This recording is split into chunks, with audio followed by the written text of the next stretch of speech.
பாலியல் உறவால் இதய நோய் போன்ற கொடூர நோய்களை தடுக்கலாம் என்று தேசிய பாலியல் மாநாட்டில் டாக்டர்கள் அறிவுறுத்தியுள்ளனர். செக்ஸ் தொடர்பான பிரச்சினைகளை விவாதிக்கும் வகையில் சென்னையில் உள்ள தனியார் ஹோட்டலில் செக்ஸ் கல்விக்கணை கவுன்சிலின் சார்பில் 3 நாள் பாலியல் தேசிய மாநாடு நடைபெறுகிறது. இதில் டாக்டர்கள், மனதத்துவ நிபுணர்கள் உள்ளிட்ட பலர் கலந்து கொண்டனர். இது தொடர்பாக நிருபர்களிடம் பேசிய செக்ஸ் கல்விக்கான கவுன்சிலின் சேர்மன் நாராயண ரெட்டி, செக்ஸில் அதிக ஆர்வம் உள்ளவர்களுக்கு இதயம், கண், புற்றுநோய், சிறுநீரக அடைப்பு உள்ளிட்ட வியாதிகளில் இருந்து விடுபடலாம் என்றார். ரெகுலராக செக்ஸ் தொடர வச்சுக்கிறவங்க இவங்களுக்கு ஆய்வு நீடிக்கும். முதல். ரெண்டாவது இவங்களுக்கு இந்த மன அழுத்தம் இருக்கு இல்லையா, டிப்ரெஷன் சொல்லுவோம், ஆங்ஸைட்டி, அந்த அளவும் கம்மியாக வருது.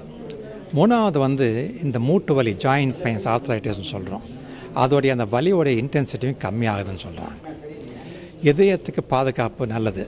மாநாட்டில் மனதத்துவ நிபுணர்களின் ஆலோசனைகளும் வழங்கப்பட்டது. மாநாட்டில் 40 வயதுக்கு மேற்பட்டோர் அதிக அளவில் பங்கேற்றனர்.